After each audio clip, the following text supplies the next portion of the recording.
এতক্ষণ আলোচনা রাখলেন মাওলানা হাফেজ মুয়াজ্জিম হুসাইন, হাফেজ মাওলানা আহাব্বুল ইসলাম, এ আবার কেমন না,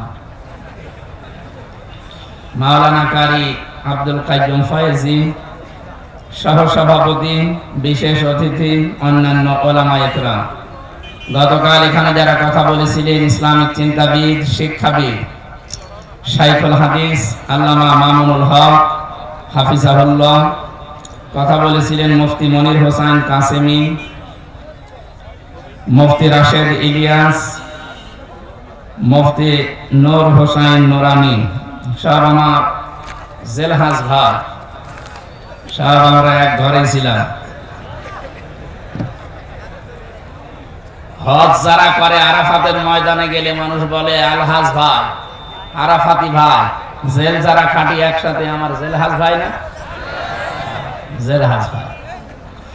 আল্লাহ গোলামদের জীবনের যে কষ্টগুলো, পরিশ্রমগুলো, ত্যাগ তিতিক্ষা, কুরবানি ইসলামের জন্য, দ্বীনের জন্য যেন কবুল করেন, আমিন। মঞ্চে বসা সম্মানিত ব্যক্তিবর্গ, সামনে বসা মুসলমান ভাইরা, পর্দার আড়ালের সম্মানিতা মা এবং বোনেরা, প্রশাসনের ভাইরা, প্রান্তীয় নওগাঁবাসী, এখানে যেন কেউ আসবেন না। আমরা ক্লাস করার মতো কথা বলবো, যেভাবে ক্লাস করেন ওইভাবে বসে থাকবে। এবারে এমন ক্লাস করেন না যে একেবারে ক্লাসের পরে যাই ছিলেন আরো নিচে নেমে যাচ্ছে। সে এক ছেলে এসে কাঁদছিল বাবার কাছে, এই কি হয়েছে? আব্বা রেজাল্ট দিয়েছে। রেজাল্ট দিয়েছে, কাঁদার কি হইলো? রেজাল্ট দিয়েছে, কাঁদার কি হইলো? মানে ফেল করেছিস না পাস করেছিস? ফেল করলে তো এক কথা ছিল, ছিলাম 5 নামিয়ে দিয়েছে 3। আমরা আবার এরকম ক্লাস যেন না করি, একেবারে যা ছিলাম তার যেতে আবার নিম্নমানের। আমরা যে ক্লাসে আসি অন্তত উপরের ক্লাসে উঠতে চাই ইনশাআল্লাহ। দল মত জাতি বর্ণ ধর্ম নির্বিশেষে আজকের এই অনুষ্ঠান শুধুমাত্র এদেশে যারা মুসলমান দাবি করেন তাদের জন্য না, আর এই দেশটাও শুধু মুসলমানের না। যদিও মেজরিটি মাইনরিটি এই শব্দ নিয়ে আজ অনেকে রাজনীতি করেছে এতদিন, এখনো অনেকে চালাচ্ছে না, এই শব্দটা ভুল। এই দেশে যে জন্ম নেবে সে দেশের বৈধ এবং গর্বিত নাগরিক। কথা বলো না কেন? এ দেশের প্রতি আমার যেমন দরদ আছে, অধিকার আছে, অন্য ধর্মে যারা আছে তাদেরও ঠিক ওই রকম হক আছে, অধিকার আছে, আরো তাদের হক বেশি। বিশ্বনবী জানিয়েছেন যে দেশে আমার উম্মত বেশি থাকবে ওই দেশে যদি অন্যান্য ধর্মের কিছু মানুষ থাকে, ওদের উপর যদি কেউ অত্যাচার করে, কিয়ামতে আমি নবী নিজে ওই অমুসলিমের পক্ষ নিয়ে তোমাদের বিরুদ্ধে আল্লাহর কাছে মামলা দায়ের করব। এই শব্দটা আমাদের দেশের জন্য যদিও প্রযোজ্য না, কারণ আবহমান কাল থেকে বাংলাদেশে সংখ্যালঘু নির্যাতন হয়েছে, এর প্রমাণ নেই। যদি কেউ করে থাকে, যারা দায়িত্বে ছিল এতদিন তারা করেছে। এক কথা বলেন না কেন? সংখ্যালঘু নির্যাতন করে এটা রাজনীতি, এটা দাদাদের পরামর্শে যারা করেছিলেন। বাংলাদেশ হিন্দু বৌদ্ধ খ্রিস্টান ঐক্য ফ্রন্ট, ঐক্য পরিষদ না, ঐক্য ফ্রন্ট বলে একটা যে আছে, বিজন কুমার সরকার এর সভাপতি, উনি গত পরশুদিন জানিয়েছে এদেশে সংখ্যালঘু নির্যাতন হিন্দু খ্রিস্টান বৌদ্ধদের উপরে যদি কেউ করে থাকে সেটা আওয়ামী লীগ করেছে। অথচ এই দোষটা চাপিয়ে দেওয়া হয়েছিল বিএনপি জামাত এদের প্রতি। এটা ডাহা মিথ্যা কথা। উনি নিজে বলেছে এই দেশে বিএনপি জামাত এবং যারা আছে আলেম ওলামা এদের কাছে আমরা সবচেয়ে বেশি নিরাপদ, এদের দ্বারা আমাদের ক্ষতি হওয়ার কোনো সম্ভাবনা নেই। তার বাস্তব প্রমাণ আগস্টের 5 তারিখের পরে।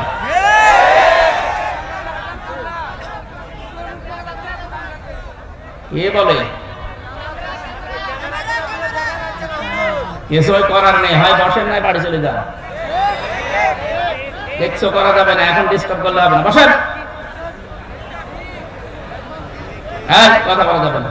আবার এখানে এসেছেন কেন? এটা মনে হচ্ছে যে 5 থেকে 3 নামানো লাগবে।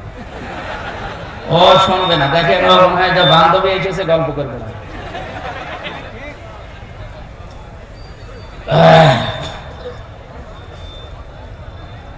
কিচ্ছু হয়নি এদেশে, যা হয়েছে বিচ্ছিন্ন ঘটনা।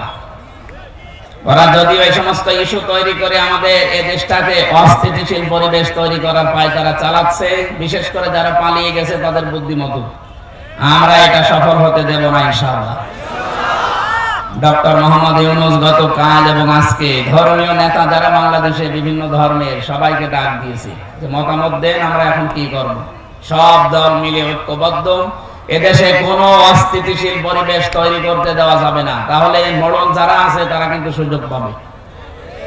এই জন্য আপনারা অন্য ধর্মের যারাই আছে আপনাদের ধর্মীয় অনুষ্ঠান পালন করবেন। আমাদের ধর্মীয় কালচার যেটা, এটা আমাদের ধর্মীয় কালচার আবহমান কাল থেকে দেশে এটা হয়ে আসছে, এটা কিয়ামত পর্যন্ত চলবে। وَأَنزَلْنَا إِلَيْكَ الذِّكْرَ لِتُبَيِّنَ لِلنَّاسِ مَا نُزِّلَ إِلَيْهِمْ وَلَعَلَّهُمْ يَتَفَكَّرُونَ। সূরা নাহলের 44 নম্বর আয়াতের শেষের দিকে আছে, আল্লাহ পাক বলেন, হে নবী, এই কিতাব আপনার প্রতি আমি নাযিল করেছি, আপনি জীবিত মানুষদের সামনে ব্যাখ্যা করে শোনাবেন। কোন মানুষ? জবান খুলে বলবেন, কোন মানুষ? এই যে লিতুবায়্যিনা লিন্নাস, এখানে আরবি গ্রামার যারা আলেম যারা লাম শব্দ ব্যবহার করা হয় 13টা অর্থে। প্রথম অর্থ হচ্ছে লাম ব্যবহার করা হবে আরবিতে জীবিত মানুষদের জন্য। অথচ দুর্ভাগ্যজনক হলেও সত্য, 96% মুসলমানের এই দেশে জীবিত মানুষদের সামনে কোরআনের ব্যাখ্যা বিশ্লেষণ করা বড় কঠিন হয়ে গিয়েছিল, বিশেষ করে 15.5 বছর। এক কথা বলছে না, কি অবস্থা বানিয়েছিল, 14 জায়গায় অনুমতি নেওয়া লাগবে তারপরে অনুষ্ঠান হবে। সরাসরি বলে না যে না কোরআন দেশে চলবে না, কিন্তু যেন না চলে সেই ব্যবস্থা সব পাকাপোক্ত করেছিল। একজন নাকি তার বউকে খুব জোরে জোরে কিল দিত। একজন বলছে, কি তুমি যেভাবে কিল মারো আমারে রাখবা না? কিলের ওজন দেখে টের পাও না? কিলের ওজন দেখে তো টের পাওয়া যায় যে তোমার রাখবো কিনা। আর সরাসরি 96% মুসলমানের দেশ তো বলে না যে না এই দেশে কোরআন চলতে দেব না, কিন্তু যেন না চলে সে ব্যবস্থা সব করেছিল বিভিন্ন কায়দায়, একেবারে পাতি নেতা থেকে শুরু করে ডিসি পর্যন্ত। এই কথা বলে না কেন? এমনকি ডিসি, এসপি, টিওনো, ওসি সবাই পারমিশন দিলেও অনেক জেলায় এমন মানুষও ছিল এই মানুষগুলো অনুমতি দিতে চাইতো না। আল্লাহ রাব্বুল আলামিন এমন ভাবে তাদেরকে ধরেছে, তাদের এই পাপের বোঝা পরিপূর্ণ হয়ে যাওয়ার কারণে। কারণ কোরআনে কারিমে বাধা দেয় কাফেররা। কারা? এটা নাযিল হওয়ার পর থেকে এটা চলছে।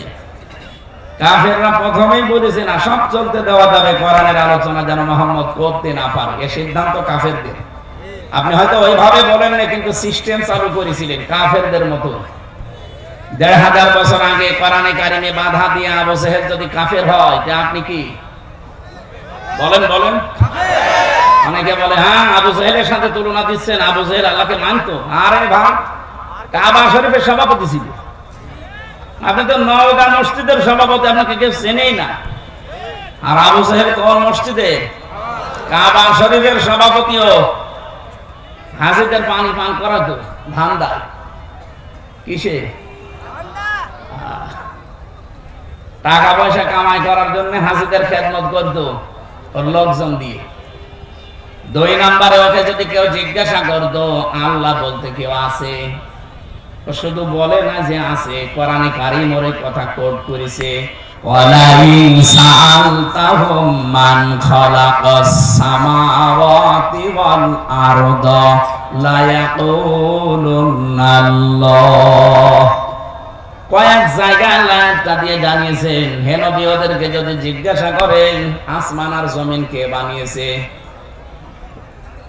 লা ইয়াকুলুনাল্লাহ, লামে তাকিদ নুনে সাকিলা, আল্লাহ গ্যারান্টি দিয়ে বলছে আবু জেহেল ওই কথা বলতো যে আল্লাহ বানিয়েছে।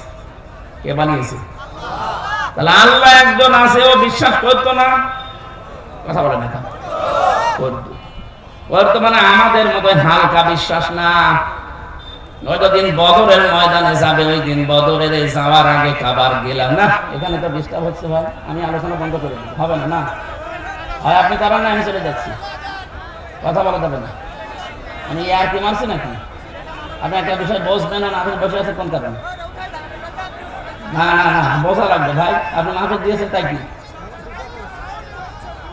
কেউ যেন না আসে আপনার কাছে, যে আসবে 1 ঘন্টা পরে আসবে।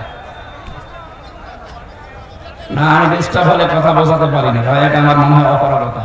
কথা বলা যাবে না, দুঃখ প্রকাশ করছি, কিন্তু কথা বলা যাবে না। যাই করেন কথা এখানে যেন না আসে।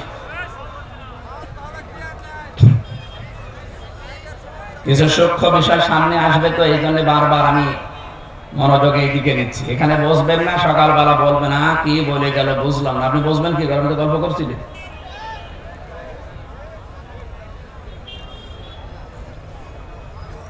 এখান থেকে 2-3টা প্রশ্ন আসবে সামনে, আপনাকে জবাব দেওয়া লাগবে। গল্প করেন আর যাই করেন, জবাব দেওয়া লাগবে। বিশ্ববিদ্যালয়ে যারা ক্লাস নেয়, 45 মিনিট ক্লাস নেওয়ার পরে 10টা প্রশ্ন করে। আপনি আন্দাজে একটা লেকচার দিতে হলে 40-45 ঘন্টা পড়াশোনা করা লাগে ওই বিষয়ের উপরে, বিশেষ করে ভার্সিটি যারা ক্লাস নেয়। আপনি 40-45 মিনিট ক্লাস নিয়ে 10টা প্রশ্নের যদি জবাব দিতে না পারেন, তো স্যারের বক বক করা শেষ আর আপনার শোনাও শেষ। আমরা ওইভাবে 5 ঘন্টা কথা বলতে পারি না, আর আমার বলারও দরকার নেই। আমি আধা ঘন্টা বলবো, কিন্তু এখান থেকে যেন 5টা বিষয় বাড়ি নিয়ে যাওয়া যায়। কারণ এটা ক্লাস চলছে, একটা কি চলছে, ক্লাসের মতোই থাকা লাগবে, একেবারে নিস্তব্ধ হয়ে যাবে। বলেন, আবু জেহেলের উদাহরণটা দিলাম কেন? কাবার গিলাফ ধরে কাঁদছিল সকালবেলা, 17 রমজান মাসে সকালবেলা সবাই তাওয়াফ করছে কাবা শরীফ উলঙ্গ হয়ে। আরো নিজে যে কাবার গিলাফ, যেটা মুলতাজাম বলে, যেখানে দোয়া করলে কবুল হয়, ওই দরজার সামনে দাঁড়িয়ে বলছে, কাবার মালিক তুমি আসো, আমি জানি আমি মুহাম্মদের বিরুদ্ধে যাচ্ছি অস্ত্র নিয়ে বদরের ময়দানে যুদ্ধ করার জন্য। সত্যের পক্ষে যে আছে তাকে তুমি বিজয় দিয়ে দিও। আবু জেহেলের দোয়া কবুল হয়ে গেছে। বলেন তো, যদি আল্লাহ একজন আছে বিশ্বাসী না করবে, ও কাবার গিলাফ ধরে কাঁদবে কোন কারণে? বলেন। এবার আমার প্রশ্নটা হলো, আইন পাশ করে কোরআন নিষিদ্ধ করে দিল শুনতে কেন? কারণ খুব ভালো করে জানতো আমি যে ক্ষমতার চেয়ারে বসে আছি দেশের প্রধানমন্ত্রী হয়ে, এটা একটা অবৈধ। ও ঠিক ভালো করে বুঝতো যে আমার চেয়ারের একটা পায়াও ঠিক না, সব নড়বড়ে পায়া। কিন্তু মোহাম্মদ যেটা কোরআন দিয়ে বোঝাতে চায় যে অধিকারগুলো মানুষের প্রচার করে, যে এই এই অধিকার আমার আছে। আমার ভোট দেওয়ার অধিকার আছে না নেই? বলেন। হুয়া জিতাবাকুম ওয়া মা জাআলা আলাইকুম ফিদ-দীনি মিন হারাজ। সূরা হজের 78 নম্বর আয়াতের মাঝের অংশে আছে, আল্লাহ পাক বলেন, আমি তোমাদেরকে নির্বাচিত করি। নওগাঁবাসী একেবারে বিবেক দিয়ে বলবেন, নির্বাচিত করা হয় যে পদ্ধতির মাধ্যমে, ওইটার নাম নির্বাচন। আমি বেশি বললাম? নির্বাচিত করা হয় যে কোনো বিষয়কে কিসের মাধ্যমে? বলেন বলেন। 15.5 বছর তো নির্বাচন হয়নি, এটা কি মিথ্যা কথা? অথচ আজ 8-9 দিন দেখতে পাচ্ছি বাইরের বিভিন্ন দেশে স্বীকৃতি পাওয়ার জন্য মানুষের কাছে মিথ্যা তথ্য ছড়াচ্ছে যে আমি নির্বাচিত ছিলাম, আমাকে নির্বাসন দেওয়া হয়েছে। নির্বাসন আমরা দেয়নি, আপনি নিজে নির্বাসন বেছে নিয়েছেন, আর নির্বাচিত ছিলেন, এটা দাহা মিথ্যা কথা। এই 15.5 বছরে যে নির্বাচন হয়নি, কেউ যে নির্বাচিত ছিল না, এটা যদি ঘোড়াকেও কেউ জিজ্ঞাসা করে, ঘোড়াও হাসবে। কথা বলে না কেন? বলে এই মিথ্যা কথা আপনি ছড়িয়ে কি পেতে চান? বিশ্বের মডেল কেন তামাম দুনিয়ার 257 রাষ্ট্র এক হয়ে গেলেও বাংলাদেশে এই জালেবার আসতে পারবে না, কারণ আপনি নির্বাচিত ছিলেন না। এত বড় রাহা মিথ্যা কথা বলেন কেন? নির্বাচনের আগে 154 জন আপনি ঘোষণা দিয়ে দিয়েছেন, কথা বলছেন না কেন? দিনের ভোট আপনি রাতে করে ফেলেছেন। নির্বাচন হলো কবে? আমার এই যে 33 বছর এখন বয়স, 18 বছর থেকে যদি শুরু করে 3 বার আমার ভোট দেওয়ার কথা, আমি তো একবারও দিতে পারলাম না। আপনাকে ভোট দিল কি? হয় আপনি নিজে নিজে দিয়ে নিয়েছেন, এক কথা বলছেন না। আমার সাথে এক ওসি ছিল জেলখানা, আমি তো ফাঁসির কন্ডের ছেলে ছিলাম। একদিন আমার এসে বলছে, হুজুর দেখেন তো আমার তওবার ধরনটা দেখেন তো কিভাবে করলেন। এই যে নির্বাচন গেল, এই নির্বাচনে আমি বাইরে ছিলাম, রাত 12টার পর থেকে আমি ভোট কাটা আরম্ভ করলাম, ফজর পর্যন্ত বাক্স ভর্তি করে বিভিন্ন জায়গায় পাঠিয়ে দিলাম। ফজরের নামাজের আগে ওযু করলাম, গোসল করলাম, 2 রাকাত নামাজ পড়ে বললাম আস্তাগফিরুল্লাহ। আমারই তওবা কি হয়েছে? না, আপনি তো আর আল্লাহর কাছে দোষ করেননি যে আস্তাগফিরুল্লাহ পড়বেন, আপনি দোষ করেছেন হামজার কাছে। কারণ একটা এমপি বানাতে 2.5 থেকে 3 লাখ বা 3.5 লাখ 4 লাখ হামজা লাগে। কথা বলেন না? আমাদের মতো মানুষের রায় নেবেন, ভোট নেবেন, এরপরে আপনি পাস করলে বলবেন আমি এমপি। তা আপনি তো একা 3.5 লাখ সব শেষ করে ফেললেন, আর এখন আপনি আস্তাগফিরুল্লাহ পড়েন আল্লাহর কাছে। আপনি কি আল্লাহর কাছে দোষ করেছেন? আমার মতো 3.5 লাখ 4 লাখ হামজা যদি আপনাকে বলে ঠিক আছে যান ওসি সাহেব মাফ করে দিলাম, তাহলে আপনি মাফ পাবেন। 2 নম্বরে ভয়ঙ্কর বিষয়, আপনি যতদিন জেলে আছেন এই কয়েক বছরের ভেতরে অনেক হামজা মরে গেছে। কথা বলেন, আপনি তাদের কাছে মাফ চাবেন কি করে? এখানে জালেমদেরকে 15.5 বছর টিকিয়ে রাখার জন্য যারা চেষ্টা চালিয়েছে তারাও জালেম।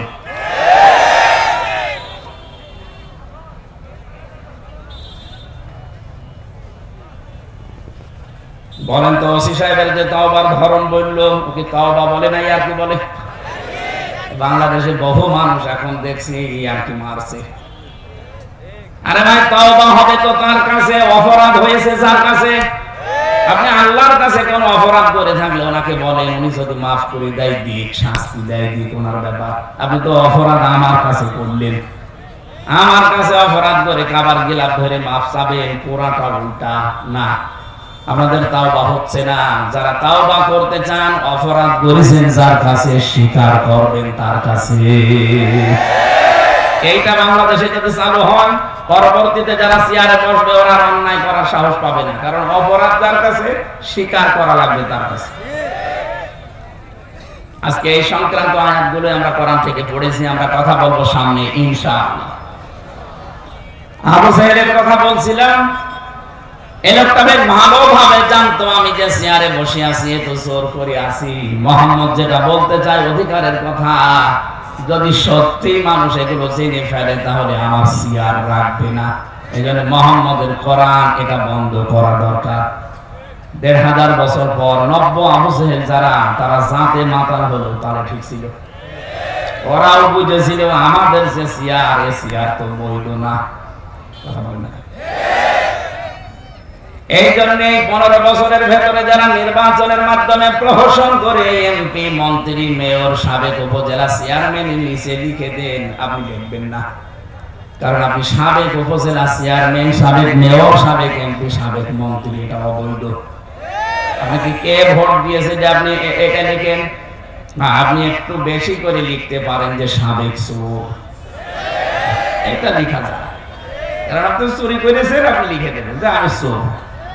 তো বর্তমান তো চুরি করছেন না, সাবেক, এখানে সাবেক চোর বা সাবেক ডাকাত লিখে দেবেন। এই কথা বলছেন না কেন? আর 8 সাল থেকে 24 সাল পর্যন্ত যত কিছু নিয়েছেন রাষ্ট্রের কাছ থেকে, এগুলো সব ফেরত দেওয়া লাগবে। কারণ আপনি অবৈধ জিনিস বৈধ করার জন্য এগুলো ফেরত দিয়ে জনগণের কাছে বলেন যে আমাদের ভুল হয়ে গেছে। এটা যতদিন না বলবেন ততদিন আপনি এই দেশের বৈধ নাগরিক না। বহু মানুষের অধিকার নষ্ট করেছেন, আগে ফেরত দেবেন। আমার ভাইরা, এই যে মানুষগুলো এতদিন পর্যন্ত যারা বুঝেছিল যে আমির হামজা কোরআন দিয়ে যা বলতে চায়, এ তো আমার চেয়ারে ধাক্কা লাগে, ওই তখন আস্তে করে বলে যে না, ওরে আসতে দেওয়া যাবে না, ও রাজনৈতিক কথা বলে, ওর সরকার। আমার মনে হয় যারা 15.5 বছরে আমার এই কথা বলতে দেয়নি, নবীজি যদি এসে এখন কোরআন প্রচার করতো, নবীকেও বলতে নবী রাজনীতি করে। কথা বলে না কেন? এই জন্য কোরআনের প্রথম আয়াত এটা। রব্বুল আলামিন বলেন, এমন একটা কিতাব আপনাকে আমি দিয়েছি, আপনি মরা মানুষকে শোনাবেন না, শোনাবেন জীবিত মানুষদের। অথচ জীবিত মানুষদের কোরআন শোনানো এমন কঠিন অবস্থা হয়ে দাঁড়িয়েছিল, যারা আমাদের বাধা দিত ওই লোকের বাবা মারা যাক, আমারে ডাক দিয়ে বলবে হুজুর কোরআন পড়ে দিন, এক কথা বলছে না? ওর বাবা মরে গেলে আমারে বলবে কোরআন পড়ে দিন, অথচ জিন্দা অবস্থায় পড়ার দরকার ছিল। এখন তো মরে গেছে, এখন পড়ে করবো কি? ওর আযাব আরো বাড়বে, কারণ যে আয়াতি পড়বো একটাও তোর জীবনে ছিল না। কি আপনার বাবা এমন বাবা যে আপনার নামে সব ভালো ভালো জমিগুলো দোকানগুলো লিখে দিয়েছে, আর আপনার বোনের নামে বলেছে তোর নামে দোয়া করে দিলাম। এখন আমি যদি পড়ি ইউসিকুমুল্লাহু ফি আওলাদিকুম লিয-যাকারি মিসলু হাজ্জিল উনসায়াইন। হে পৃথিবীর বাবারা, সন্তান যাদের আছে, এক ছেলে যা পাবে দুই মেয়ে তাই পাবে। বন্টন নীতিকার আপনি যে বন্টন নীতি মানেননি দুনিয়ায়, আমারে নিয়ে কোরআন পড়ালে আপনার আযাব আরো বাড়বে। আমি কথা বোঝাতে পেরেছি? এজন্য কোরআন বোঝানো লাগবে মরা মানুষকে না চিন্তা মানুষকে। আমাদের দায়িত্ব এইটা, এটা আমাদের কালচার। এই জন্য আমরা জীবিত মানুষদেরকে বোঝাই। এখন যারা শুনতে আসে এদের দায়িত্ব কি? আয়াতের পরের শব্দে আল্লাহ জানিয়েছেন ওয়ালাআল্লাহুম ইয়াতাফাক্কারুন। হে নবী, যারা শুনতে আসে ওদের দায়িত্ব হচ্ছে ওই কথাগুলো শোনার পরে বাড়ি যেয়ে যেন চিন্তা ভাবনা করে। তাহলে আমার দায়িত্ব সঠিকভাবে জীবিত মানুষদের সামনে ব্যাখ্যা করা, আর আপনার দায়িত্ব এটা শোনার পরে বাড়ি যেয়ে চিন্তা ভাবনা করা। করবেন তো? হ্যাঁ, ইনশাআল্লাহ।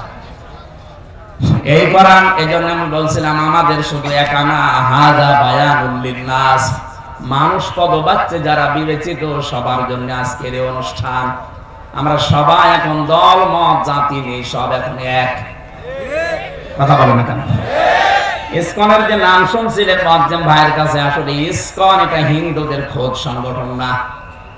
এই সংগঠনের আসল যারা দায়িত্বে আছে, যারা প্রতিষ্ঠাতা, ওই যে প্রভুপাদ, এই লোকটা একটা খ্রিস্টান। এই লোকটা ইহুদি জাতিতে কিন্তু পড়াশোনা করে সে খ্রিস্টান চার্চে একটা আলাদা নিয়ম নীতি বানিয়ে হিন্দুদের বদনাম করার জন্য উগ্রভাবে এটাকে উপস্থাপন করেছে। এই জন্য হিন্দুদের শুধু একা দোষ না, ওরা গরিব নিম্নবিত্তের যারা হিন্দু তাদেরকে বেছে নিয়েছে। সারা বিশ্বের 257টা রাষ্ট্রে 195টা দেশে ওদের কাজ চলছে। বাংলাদেশে আপনি তাকান, এই যে ঢাকার স্বামীবাগ, এর পাশে যে ইসকন মন্দির, ওর পাশে যে মেথরপট্টি আছে, এই গরিব হিন্দুদেরকে টাকা পয়সা দিয়ে ওরা দৌড়ে ভিড়িয়ে ইসকনের সদস্য বানিয়েছে। সিলেটের যারা চা বাগানি হিন্দু ধর্মের কাজ করে, যারা গরিব মানুষ, এই ছেলে মেয়েদের করে কাজে লাগিয়েছে। ঠাকুরগাঁও পঞ্চগড়ের যারা গরিব মানুষ ওই পাথর তুলে খায়, তাদেরকে কাজে লাগিয়েছে। এই কথা বলে কে গো? সুতরাং এটা শুধু হিন্দুদের দোষ না। সম্মানিত ভাই এবং অন্য ধর্মের ভাইরা, আমরা হয়তো এই মনে করে ভাবতে পারেন যে আমাদের আবার ওই দোষে দোষী করে আমাদের অত্যাচার করে কিনা। না, আমরা অত পাগল না। এদেশে যারা আওয়ামী লীগ করেছেন তাদের উপরও আমার কোনো রাগ নেই, কিন্তু যারা অপরাধ করেছেন তাদের উপর আমার রাগ আছে। কারণ আপনি বিনা কারণে জেনে শুনে অপরাধ করেছেন। আমাকে রিমান্ডে যারা নিয়েছিল প্রত্যেকটা অফিসার আমার বলতো আপনার কোনো দোষ নেই, আমরা জানি। তাহলে এটা করেন কেন? এই যে 11 ঘন্টা আপনি টাঙিয়ে রাখলেন আমার মাজায় দড়ি দিয়ে। আপনি নিজে বলছেন সকালে এসে যে হুজুর আপনার কোনো দোষ নেই, তাহলে এই কাজ করবেন কেন? এই জন্য অপরাধের সাথে এই 15.5 বছরে যারা জড়িত, সে যেভাবেই হোক, কারো কথা শুনে হোক, ডাইরেক্ট ইনডাইরেক্ট, এদের আমরা শাস্তি চাই। আর এদের শাস্তি যে হচ্ছে বা হয়েছে এর প্রমাণ দেখেন সূরা নামল 19 নম্বর পারা 20 নম্বর পৃষ্ঠা 7 নম্বর লাইনের 52 নম্বর আয়াত। ভালো করে একটু মিলান দেখেন। আমার তো মনে হচ্ছে খাপের খাপ মুমতাজের বাপ মিলে যাচ্ছে। আপনি একটু দেখেন তো মেলে কিনা। আল্লাহ পাক বলেন ফাতিলকা বুয়ুতুহুম খাবিয়াতাম বিমা যালামু। এখানে আলেম নেই, ফা দিয়ে আরম্ভ করলেন আল্লাহ বক্তব্যটা। আল্লাহ বলেন ফাতিলকা বুয়ুতুহুম, বাইতুন দেননি বুয়ুত বহু বচন, এর পরে হুম এটা জমির, এইটাও বহু বচন। আল্লাহ বলেন এই যে এই সেই ঘরগুলো, এই সেই, ভালো করে জবাব দেবেন, এই সেই ঘর না ঘরগুলো? আল্লাহ এক বছর না দিয়ে বহু বছর কেন দিলেন? তার মানে জালেম একজন না, এদেশে জালেম আমার মনে হচ্ছে অনেক আছে। আল্লাহ বলেন এই সেই ঘরগুলো, কাদের ঘর? জালেমদের। কাদের? খাবিয়াতান, জনশূন্য করে দিয়েছি, পরিত্যক্ত বানিয়ে দিয়েছি। বিমা যালামু, তাদের জুলুমের কারণে। এটা যে কত বাস্তব এবং সত্য, এটা 2024-এর 5 আগস্টের বিকাল 5টায় আমি দেখতে পেলাম। কুষ্টিয়ায় দেখেন, হানিফের বাড়ি, বিকাল 5টা বাজতে বাজতে পায়খানার প্যান পর্যন্ত খুলে নিয়ে চলে গেছে। ইট তো নেই, প্যানও খুলে নিয়ে চলে গেছে। এখন হয়ে গেছে ওটা জাতীয় টয়লেট, মানুষজন যায় আর ওখানে পায়খানা প্রসাব করে। গত 3 দিন আগের পত্রিকা দেখেছেন, ঢাকায় যে বাড়িটা, এত দামি বাড়ি, মানুষ অনেকে আবেগে গেছে চুমা খেত, অথচ এখন ওইটা গণ টয়লেট। মানুষ বিভিন্ন জন যাচ্ছে, একবারে 8 জন 10 জন করে বিভিন্ন দিকে ইঞ্জিন দিয়ে প্রসাব করছে। আপনি পেপারে দেখেন।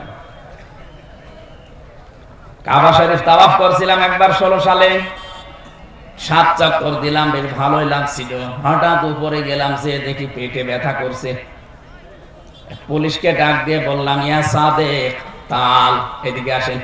কি এতক্ষণ তো ভালোই লাগছিল, হঠাৎ আমার পেটে ব্যথা করছে, এখানে ফার্মেসি কোথায়? পুলিশ আমারে বলে, ইয়া হাজি ওল হজ্জাত আইনা বিলাদুকা, ও হাজি দেশ কোথায়? জি তুমি বাংলাদেশ, বাংলাদেশ থেকে এসেছি। ওর ভাষা দিয়ে আমারে বলছে, হাজি আপনি জানেন না এটা কোন জায়গা? না তো। আবু জহেলের বাড়ি। আপনি এখনো পায়খানা না করে দাঁড়িয়ে আছেন, তাড়াতাড়ি করেন।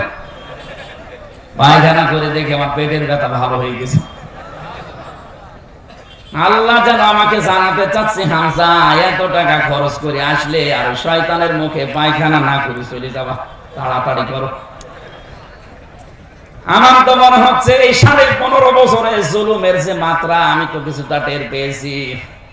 কি জুলুম করেছে বলেন তো, এই যে গুম খুন আর আয়না ঘর দিয়ে কত মানুষকে আমি পেয়েছি ওই মাটির নিচে। আমিও 10 দিন ছিলাম, দেখেছি 2 বছর 5 বছর 7 বছর 8 বছর 10 বছর 14 বছরের মানুষ নাকি ওখানে আছে। মুফতি ফখরুল সাহেব আমার সাথে ছিল, মাঝে মাঝে আমার এসে বলতো, হামজা কি করে তোমার সাথে আমি জানি না। তো আবার আমার এই যে পায়ের ভেতর দিয়ে এভাবে হাত দিয়েছে, এইভাবে সামনে যে লোহার ব্যারিকেড দেওয়া আছে ওর সাথে হাত হ্যান্ডকাপ দিয়ে আটকিয়ে দিয়েছে, আবার টান দিলে কেটে যায়, খুব ধার ওইটাই, নড়াচড়াও করতে পারি না। 24 ঘন্টা এভাবে 1-2 মিনিট না, বছরের পর বছর আমি এভাবে বসে আছি। এই যে শুয়ে থাকা, এটা যে কত বড় নিয়ামত এখন আমি টের পাচ্ছি। 1.5 থেকে 2 মিনিট মাত্র সময় দিত টয়লেট করার জন্য। সকালে কয়েকটা পচা ছোলা দিত, দুপুর বেলায় 1 মুঠ ভাত দিত, তাও মনে হচ্ছে কেউ মাখিয়ে দিয়েছে। এত বড় বড় নখ হয়ে গেছে কারো কারো। এত কঠিন পরিস্থিতি, আমি তো তাও কঠিন জায়গায় ছিলাম না, আমি তো নরমাল জায়গায়। শুনেছি এর চাইতেও ভয়ঙ্কর জায়গা ওর ভেতরে আরো আছে, বিশাল সুড়ঙ্গ করে, তাও এটা ডিবি অফিসে। আর যেটা মিলিটারিরা চালায়, যেটা আর্মিরা, ওটা আরো কঠিন। ওখানে কেউ 8 বছর 10 বছর 14 বছর পড়ে আছে, কেউ দুনিয়ায় জানেই না। এই নখ দিয়ে দেওয়ালের সাথে খসিয়ে খসিয়ে লিখে রাখে কাটা কাটা অক্ষরে, যে ভাই কেউ যদি বাইরে যেতে পারেন এই নাম্বারটা জানাবে যে আমি বেঁচে আছি।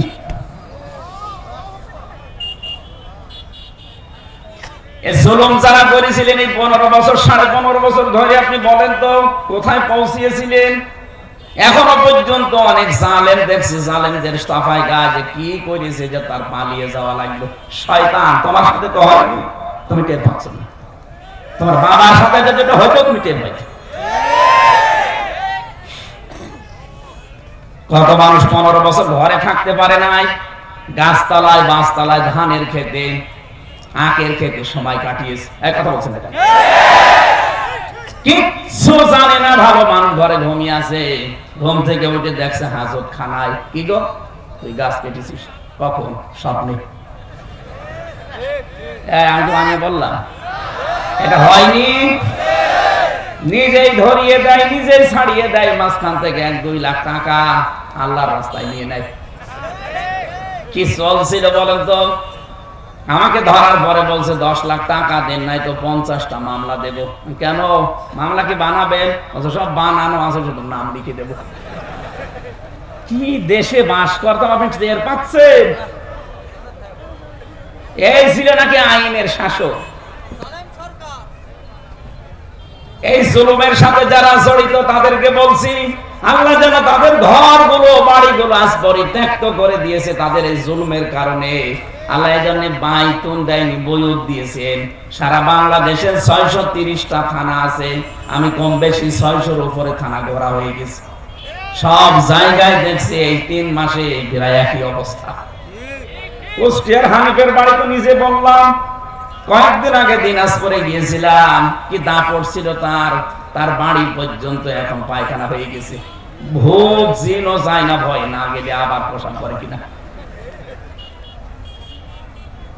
আমার মনে হচ্ছে কাবার চত্বরে আবু জেলের বাড়ি যেখানে, ওখানে যেমন আমার পেটের ব্যথা ভালো হয়ে গেছে, এদেশে অনেকের এখন দেখছি পেটে ব্যথা হচ্ছে, এই জন্য ওখানে যে জালেমদের বাড়িতে টয়লেট করছে। এখানে আমাদের শিক্ষা কি? এর পরের শব্দে আল্লাহ এটা দিয়েছেন, ইন্না ফি যালিকা লায়াতান লিকাওমিন ইয়ালামুন। রব্বুল আলামিন বলেন এখানে লামে তাকিদ আছে, যারা আরবি জানে তাদেরকে জিজ্ঞাসা করেন কত কঠিন শব্দ এটা। ইন্না ফি যালিকা লায়াতান, অবশ্যই এর ভেতরে শিক্ষা আছে, নিদর্শন আছে। কাদের জন্য? লিকাওমি ইয়ালামুন, যারা জ্ঞানী মানুষ। তাহলে আমাদের এখান থেকে নেওয়া লাগবে আজকে, আগামীতে যারা যাবে তারা যেন জালেম না হয়। যদি জালেম হয় তাদের বাড়ি ঘর কিন্তু এরকম ওজার গৃহ হয়ে যাবে। এজন্য যারা যাবেন আমরা নিষেধ করছি না, যে যাবেন যান, কিন্তু জুলুম করবেন না। জালেমদের 15 বছরের শিকড় যদি আল্লাহ কেটে দিতে পারে, আপনি তো এখনো জানেনই, এখনো অনেকে জুলুম আরম্ভ করেছে। 5 তারিখের পর থেকে দেখতে পাচ্ছি অনেকে এখনো বিভিন্ন জিনিসে হাত মারছে। কেউ বাজারে, কেউ নৌকা ঘাটে, কেউ গরুর হাটে, এক কথা বলছেন। কেউ চাঁদাবাজি আরম্ভ করে দিয়েছেন, এখনো থালা পাননি হাতে, পেলে কি করবেন? এজন্য সাবধান। ওরা অত্যাচার করেছে, ওরা এজন্য জালেম। আপনিও যদি শুরু করেন, আপনিও তো জালেম। তো ওদের ভেতর আর আপনার ভেতরে পার্থক্য কি? যেন এমন আচরণ, এমন চরিত্র তৈরি করা লাগবে যেন ওদের সাথে না মেলে। কারণ মান তাশাব্বাহা বিকাওমিন ফাহুয়া মিনহুম, যার সাথে আপনার চরিত্র মেলবে কিয়ামতে তার সাথে উঠবেন। 15.5 বছরে জুলুম করে, চুরি করে, টাকা পয়সা পাচার করে ওরা যে অপরাধ করেছে, আপনিও যদি ওইটা করেন, কিয়ামতে ওর সাথে উঠলে আপনারা কি উঠতে চান ওদের সাথে? আপনি কি দরবেশ সালমান রহমানের সাথে উঠতে চান? কি নমো, দাড়ি কেটে নমো হয়ে গেছে। পৃথিবীর ইতিহাস পাশ দিয়ে বেরিয়েছিল লোকটা। 7টা ব্যাংক থেকে 36,000 কোটি টাকাও মারিং কাটান করেছে। ইসলামী ব্যাংকটা ধ্বংস করে দিয়েছে এস আলমের মাধ্যমে। 75,000 কোটি টাকা এখান থেকে সরিয়েছে। নিজে একটা ব্যাংক বানাতে পারেন না, মানুষের টাকা পয়সা দিয়ে তৈরি করা, সেইটা নিয়ে ফৌজদারি করেন। মানুষ এটা জানোয়ার বললেও জানোয়ারের মনে হয় বিবেকাবাদ, আমার জানোয়ার বলে। জালেমরা পৃথিবীতে আল্লাহর সৃষ্টি জগতে নিকৃষ্ট। ইন্না শাররাদ দাওয়াবি ইনদাল্লাহিস সাম্মুল বুকুমুল্লাযীনা লা ইয়াকিলুন। সূরা আনফাল 9 নম্বর পারা 18 নম্বর পৃষ্ঠা, এটা 11 নম্বর লাইনের 22 নম্বর আয়াত। এটা তাফসীরে ইবনে কাসির আছে। আল্লাহ পাক বলেন পৃথিবীতে সবচাইতে ঘৃণিত আমার কাছে সৃষ্টি জগতে ওই লোকটা যে তার বিবেককে কাজে লাগায় না। আরে 15.5 বছরে জান হয়েছে, বিবেক কাজে লাগেনি। বিবেক কাজে লাগলে একটা আলেমকে এভাবে 11 ঘন্টা টাঙিয়ে রাখতে পারে? বলেন। এটা তো আমার নিজেরটা বললাম, বাকিগুলো মামুনুল হককে দেখেননি? এরকম চেয়ারে যেত আদালতে, মাজাটাই শেষ করে দিয়েছে। মুফতি ফখরুল ভাই আমার মনে হয় আর সারা জীবনে ভাবে কাঠ সাট হয়ে উঠতে পারবে না। মাজা এই জায়গায় হাড়টাই বাঁকা হয়ে গেছে। ইমাম মালিকের জীবনী পড়েছিলাম, ওনার হাত বেঁধে রেখেছিল 41 দিন একাধারে, শুধু টয়লেট আর খাবারের সময় খুলে দিত। এই জন্য ওনার হাত এই হাড় থেকে ডিসকানেক্ট হয়ে গিয়েছিল। বহু আলেমের ওখানে আমি দেখেছি যারা 22 বছর, যারা 14 বছর, যারা 10 বছর 12 বছর পড়ে আছে, এত কষ্ট ভেতরে আলেমদেরকে ওরা দিয়েছে। আমি তো হালকা পেয়েছি, আমার চাইতে আরো বেশি পেয়েছে অনেকে। তাদের শরীরে যে বিভিন্ন জিনিস নড়বড়ে হয়ে গেছে। এই জুলুমগুলো যারা করেছিলেন, এখন যদি কেউ সামনে এরকম করার চিন্তা ভাবনা করেন, এদের এত বড় শিকড় যদি আল্লাহ কেটে দিতে পারে, আপনি তো কিছুই না। কথা বলে না কেন? ওদের শিকড় কত নিচে ছিল দেখেছেন? দারোয়ান থেকে শুরু করে একেবারে সংসদ পর্যন্ত সব ওদের সাজানো লোক। এক কথা বলছেন না কেন? সব ওদের সাজানো, সব ওদের বানানো, এর মরণ টিকতে পারলো না। আর আপনার তো এখনো সাজানো কিছুই হয়নি, আন্দাজে মুখ জোর করছেন। এই জন্য চরিত্র ঠিক করবেন। ওদের মতো চাঁদাবাজি যদি করেন, আপনার বাড়ির টয়লেট হবে। কথা বুঝতেছেন?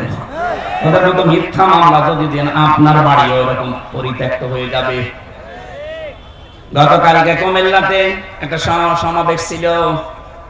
সর্বশেষ যিনি বক্তব্য দিলেন, আমি দেখলাম আজকে পেপারে, সর্বশেষ বক্তব্য দিয়েছেন যিনি আমিরে জামাত। এরপরে যিনি সভাপতি ঘোষণা দিলেন মাইকে যে আজকের এই অনুষ্ঠানে 8টা মোবাইল আর একটা টাকা ভর্তি মানি ব্যাগ পাওয়া গেছে।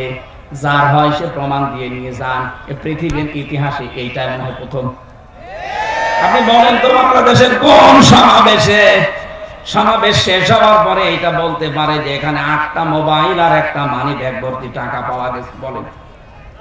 এইরকম মানুষ যদি দুনিয়াতে, এইরকম চরিত্রের মানুষ যদি আমরা তৈরি করতে পারি, আল্লাহর কসম এদেরকে রাষ্ট্র দিয়ে দিলে ওরা খাবে না। আর যদি ওই দরবেশের মতো মানুষকে দেন, ও খেয়ে একেবারে ধর করে ফেলবে। খাবে তো খাবে, শেষে বাঁচার জন্য দাঁড়ি পর্যন্ত পোষ দেবে। ওরে জিজ্ঞাসা করেছে, আপনি এত নাফরমানি করলেন কি করে? দাঁড়ি রাখা সুন্নত আপনি কেটে ফেললেন। আবার ফতোয়া দিয়েছে, ওই দাঁড়ি রাখা সুন্নত, জান বাঁচানো ফরজ। আমি দাঁড়ি কেটে সুন্নত হয়ে দিয়ে ফরজ আমি চেষ্টা করছিলাম বাঁচার, কিন্তু পারলাম না। নৌকা আমার ধরিয়ে দিল, নৌকা ধরিয়ে দিয়েছে। তাহলে আজকে আয়াতের ভেতরে যে শিক্ষাটা প্রথম পেলাম, জালেমদের আচরণ যেন আমরা দুনিয়ায় না করি। তাহলে আমাদের বাড়ি ঘর দেখা যাচ্ছে 10-15 বছর পরে পরিত্যক্ত টয়লেট হয়ে যাবে। আল্লাহ আমাদেরকে হেফাজত করেন, বলেন আমিন। কোরআনে কারীম থেকে সূরা হাক্কাতের 4-5টা আয়াত পড়েছি কিয়ামত সংক্রান্ত। কারণ মানুষের চরিত্র সংশোধনের জন্য আখিরাত ভিত্তিক জীবনের বিকল্প নেই। এটা যদি আপনার ভেতরে তৈরি না হয়, কখনো আপনারা দেখতে মনে হবে বিশাল দরবেশের মতো, কিন্তু চরিত্র খারাপ। আর আপনার দেখতে শুনতে যাই হোক, ভেতরে যদি হযরত ওমরের মতো জবাবদিহিতার ভয় থাকে, আপনি দেখতে ভালো না হলো আপনি একটা জান্নাতি মানুষ। খলিফাতুল মুসলিমিন হযরত ওমর রাদিয়াল্লাহু তাআলা আনহু, এই যে আখিরাতের ভয়টা কি, জবাব দেওয়া লাগবে এটা কি, উনি বুঝিয়েছেন ওনার জীবনে। এই কথা বলছেন কেন?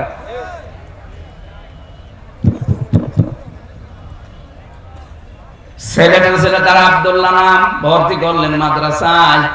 হযরতে আলী ওই সময় দেশের প্রধান বিচারপতি, তিনিও ছেলে দিলেন মক্তব মাদ্রাসায়। হযরতে হোসাইন টেবিল থেকে কলম ফেলে দিয়ে বারবার বলছে, হোসাইন এই তুলে দাও, তুলে দাও। 3 বার তুলে দিলেন। প্রেসিডেন্টের ছেলে তো উনি রেগে গেছে, বলছে হোসাইন বারবার কলম ফেলে দাও আর আমারে তুলতে বলো, আমি কি চাকর তোমার খাদেম নাকি? হযরত হোসাইন বললেন, আব্দুল্লাহ তুমি শুধু খাদেম না, খাদেমের বাচ্চা। খাদেম যেই বলেছে খাদেমের বাচ্চা, উনি রেগে গেছে। না এই কথা বললে বাবার কাছে যাও। বাড়িতে যে বলছে, আব্বা আমি আর পড়বো না। কেন? আমাকে গালি দিয়েছে ক্লাসে, শুধু আমাকে না তোমাকে পর্যন্ত গালি দিয়েছে। ছোট করেছে, আমারে বলেছে আমি নাকি খাদেমের বাচ্চা। খাদেম তুমি যদি বিচার না করো হোসাইনের, আমি ও মাদ্রাসায় আর যাব না। ঠিক আছে, জুমার দিন হবে। খুতবা দিচ্ছিলেন তিনি মসজিদে নববীতে। জুমার নামাজের সময় আলোচনা বন্ধ করে দিয়ে বললেন, হোসাইন কি এদিকে আসো। কি হয়েছে? তুমি ক্লাস ভর্তি ছাত্রদের সামনে আমার ছেলেকে খাদেমের বাচ্চা খাদেম বলে গালি দিয়েছো। হ্যাঁ দিয়েছি। কেন দিলে? ইমাম হোসেন বলে, খলিফা বুকে হাত দিয়ে বলেন তো, আপনি কি আমার নানার খাদেম ছিলেন না? হযরত হোসেনের কথা শোনার পর হযরতে ওমরের বাকরুদ্ধ হয়ে গেছে, আর কথা বলতে পারে না। তাই তো, কিন্তু এইভাবে ভাবি না। তুমি যেটা বললে এটা কি লিখে দিতে পারবা? নিয়ে আসেন, কাগজ কলম নিয়ে আসেন। খেজুরের পাতা নিয়ে এসেছে, লিখে দিলেন, ওমর আমার নানার খাদেম ছিল, আমি দেখেছি। ইতি হোসাইন ইবনে আলী। সই করে দিলাম, যান। কাগজটা হাতে নিয়ে হযরতে ওমর চমা খেলেন, ডাক দিয়ে বলেন, নবীর সাহাবীরা, বিচার হয়ে গেছে।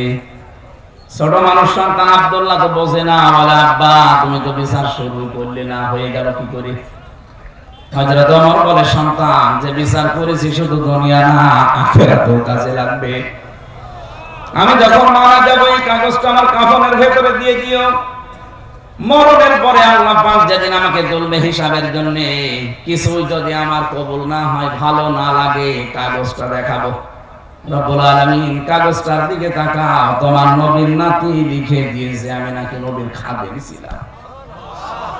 এই ওসিলায় হলো আজকে তুমি আমাকে মাফ করে দাও। হিসাবটা শুধু সারা জীবন শুনেছি যে হিসাব, দুদুকে ধরলে আপনি পাগল হয়ে যান। তা তো তাদেরকে ঘোষ ঘাস দিয়ে উল্টা পাল্টা করা যায়, কিন্তু আল্লাহর দুদুক, আল্লাহ পাক যদি ধরেন হিসাবের জন্য, এক গ্লাস পানির জবাব দিতে পারবেন না। এই জন্য মানুষের জীবন পরিচ্ছন্ন হওয়ার জন্য, পবিত্র করার জন্য আখিরাত ভিত্তিক জীবনের বিকল্প নেই। আল্লাহ এই কথাগুলো শক্তভাবে আমাদেরকে আজকে জানাচ্ছেন। খুব ভালো করে খেয়াল করবেন। সূরা হাক্কাত, কোন সূরা? বলেন বলেন। হাক্কাত শব্দের শাব্দিক অর্থ কি? কোরআনে কারিমে সূরা হাক্কাত কে আল্লাহ অবশ্যম্ভাবী ঘটনা এই শব্দ দিয়ে আরম্ভ করেছেন। আল হাক্কাতু মাল হাক্কা, অবশ্যম্ভাবী ঘটনা। কি সেই অবশ্যম্ভাবী ঘটনা? আল্লাহ যেন নিজে এবার প্রশ্ন দিচ্ছেন, মা আদরাকা মাল হাক্কা, হে নবী আপনি কি জানেন কি সেই ঘটনা? কাযযাবাত সামুদ ওয়া আদম বিল কারিয়া, সামুদ এবং আদ এই দুই জাতি এই অবশ্যম্ভাবী ঘটনা যেটা, তার মানে কিয়ামত, এইটাকে তারা মিথ্যা প্রতিপন্ন করেছিল। বাদ দেন, এটা মরে যাবো, এইটাই তো শেষ, এরপরে আবার ওঠা লাগবে, আবার জবাব দেওয়া লাগবে। কিসের অবান্তর কথাবার্তা বলেন? নবীজি বলেন এই কথাগুলো তারা বলেছিল আদ আর সামুদ। আপনার উম্মতদেরকে এবার দেখেন, ফাম্মা সামুদ ফাউহলিকু বিত্তাগিয়া, আমি আল্লাহ এই কারণে সামুদ জাতিকে তাদের জায়গা থেকে একেবারে এই অবাধ্যতার কারণে, সীমা লঙ্ঘনের কারণে আমি আল্লাহ ধ্বংস করে দিয়েছি। কিয়ামতের কথা আল্লাহ আমাদেরকে যে শক্তভাবে বোঝাচ্ছেন, এটা অবশ্যম্ভাবী ঘটনা, এটা বিশাল আওয়াজ। কি বারবার এগুলো বারবার বলার দরকার কি? একবার বললে তো হয়ে যেত। আল হাক্কাতু মাল হাক্কাতু ওয়া মা আদরাকা মাল হাক্কা। রব্বুল আলামিন বলেন, শব্দটা আমি বলেছি এত কঠিন, এটার বিশ্বাস যত যত দৃঢ় হবে মানুষের ভেতরে, তার জীবন তত বেশি পরিচ্ছন্ন হবে। আপনি আজকে থেকে আরম্ভ করেন যে আমাকে কিন্তু জবাব দেওয়া লাগবে একজনের সামনে দাঁড়িয়ে, আর এমন জনের সামনে আমি দাঁড়াবো উনি আমার আগে পেছে সামনে সব কিছুই জানেন। এটা শুনতে যত সহজ মনে হচ্ছে, এ বাস্তবে নিয়ে যাওয়া কিন্তু অত সহজ না। আপনি নিয়ে যান একটা ছবি তৈরি করে, এভাবে সাজান যে আমি কিন্তু এখন সত্যি শেষ, আমারে দাঁড়ানো লাগবে। আল্লাহর সামনে যদি সত্যি আমি এখন দাঁড়িয়ে পড়ি, আমার যা জীবন, আমার কি সত্যি জবাব দেওয়ার মতো কায়দা আছে? কোরআনে কারীম জানিয়েছে আল্লাহ যে বিচার ব্যবস্থা তৈরি করবে, আল্লাহর বিচার ব্যবস্থায় কোন রকমের অবিচার বলতে কিছু না। আপনারা জবাব দিচ্ছেন না। আল্লাহর বিচারে কোন অবিচার? আরো জোরে বলেন, আল্লাহর বিচারে ন্যায় বিচার না। না, ভালো করে শুনবেন, আমি তো এই জন্য বলছি কান লাগান। আল্লাহর বিচারে যেমন অবিচার নেই, আল্লাহর বিচারে ন্যায় বিচার যদি করে আপনি বাঁচবেন না। ন্যায় বিচার করলে কেউ জান্নাত যাবে না। অবিচার তো নেই, ন্যায় বিচার করলেও জান্নাত পাবেন না। পাবেন কি করে? আল্লাহ পাক যদি কাউকে নিজের ইচ্ছায় ক্ষমা করে দেয়, ওই লোকটাই শুধু জান্নাত পাবে। এই জন্য নবীজি প্রতিদিন 99 থেকে 100 বার করে তিনি পড়তেন, আল্লাহুম্মা হাসিবনি হিসাবা ইয়াসিরা। আল্লাহ তুমি যাই করো অন্তত আমার হিসাবটা সহজ করে দিও। এটা যত বেশি আপনার কাছে পরিষ্কার লাগবে, যত বেশি পরিচ্ছন্ন মনে হবে যে না এরকম একটা সামনে আসতেছে, আপনার দ্বারা তত অন্যায় কাজ ছেড়ে দেওয়া সহজ হবে। এটা তো নিজের ব্যাপার, আমি না খেয়ে মরবো কিন্তু আমি অবৈধ জায়গায় হাত বাড়াবো না। আমার চোখ দিয়ে যেটা নিষেধ দেখা আমি দেখবো না। 14 জন নারী বাদ দিয়ে পৃথিবীর কোন নারীর দিকে লোলুপ দৃষ্টিতে তাকানো জায়েজ নেই। কয়জন বলেন বলেন? 1 নম্বরে আপনার মা, 2 নম্বরে আপনার আপন মেয়ে, 3 নম্বরে আপনার আপন ফুফু, 4 নম্বরে আপনার আপন খালা, এরপরে আপনার ভাইয়ের মেয়ে, বোনের মেয়ে, আপন গুলো, এরপর আপনার পুত্রবধূ। 14 জনের নাম আমি তাফসিরে পেয়েছি। এদের সাথে দেখা করা যায় গেছে, কিন্তু তাদের মুখমণ্ডল, হাতের কবজি আর পায়ের পাতা এগুলো খোলা রাখা এই 14 জন মহিলার জায়েজ আছে আমার সামনে। প্রথমে কার? মা। বলো না কার? এরপরে ফুফু। এই যে অনেকে পাতানো ফুফু আছে, ও ধর্মের ফুফু, ধর্ম খালা, এসব বাদ দিন। পথে ঘাটে কাউকে দেখলে বলে খালা, খালার একটা মেয়ে আছে এই কারণে খালা বলছে, ওর উদ্দেশ্য ভালো না। খালা হওয়া লাগবে আপন মায়ের বোন। কথা বুঝতেছেন? এই 14 জন বাদ দিয়ে পৃথিবীর কোন নারী যদি সামনে পড়ে যায়, সঙ্গে সঙ্গে কোরআন বলছে চোখ নামাবা। আমি এটা বানালাম না? সূরা নূর 18 নম্বর পারা 12 নম্বর পৃষ্ঠা 7 নম্বর লাইনের 30 নম্বর আয়াতে আছে, কুল্লিল মুমিনিনা ইয়াগুদ্দু মিন আবসারিহিম ওয়া ইয়াহফাযু ফুরুজাহুম যালিকা আযকা লাহুম ইন্নাল্লাহা খাবীরুম বিমা ইয়াসনাউন। বলেন আল্লাহু আকবার। আল্লাহ পাক বলেন, হে নবী মুমিন পুরুষদেরকে আপনি বলেন, এই মানুষগুলোর সামনে যদি কোনো মহিলা পড়ে যায়, পরনারী মানে 14 জন বাদ দিয়ে, সঙ্গে সঙ্গে যেন তারা চোখ নিম্নগামী করে এবং লজ্জাস্থানের হেফাজত করে। এটাই তাদের জন্য পবিত্র পন্থা। এখানে বাংলাদেশে না এই জায়গা বহু পুরুষ মানুষ বসে আছে, বিবাহিত মানুষ, যাদের নিজের বউ ভালো লাগে না, অথচ অন্যের বউ রসগোল্লা লাগে। দেখেন দেখছেন বছর ঠিক। এই রোগটা শয়তান তৈরি করে ওয়াসওয়াসার মাধ্যমে। এবার আসেন তো এই রোগের ঔষধ কি? আপনার নিজের স্ত্রীর ভেতরে আল্লাহ যা দিয়েছে এইটা বাদ দিয়ে আপনি যে ভাবের সাথে, প্রতিবেশীর স্ত্রীর সাথে লাইন করেছেন, ওর ভেতরে কি অন্য কিছু বেশি আছে? আপনি কি মনে করেন যে না তার 5-6টা আছে? তার ভেতরে যা আপনার স্ত্রীকে আল্লাহ তাই দিয়েছে, অথচ নিজের স্ত্রীর প্রতি কোনো আকর্ষণ নেই, ভালোবাসা নেই, মন থাকে না, শুধু মন টেনে চলে যায় ভাবির দিকে। এরকম রোগে কারা আছেন একটু হাত তোলেন তো। আমার মনে হয় এই এলাকায় সব বাস করা ঠিক না, এরকম আল্লাহর রোগী বসে আছে। এরকম রোগের রোগী দেশে নেই। কথা বলে না কেন? মেয়েরা যারা এসেছেন শুধু নামাজ পড়া, রোজা রাখা, কালো বোরকা পরায় কিন্তু ইবাদত না।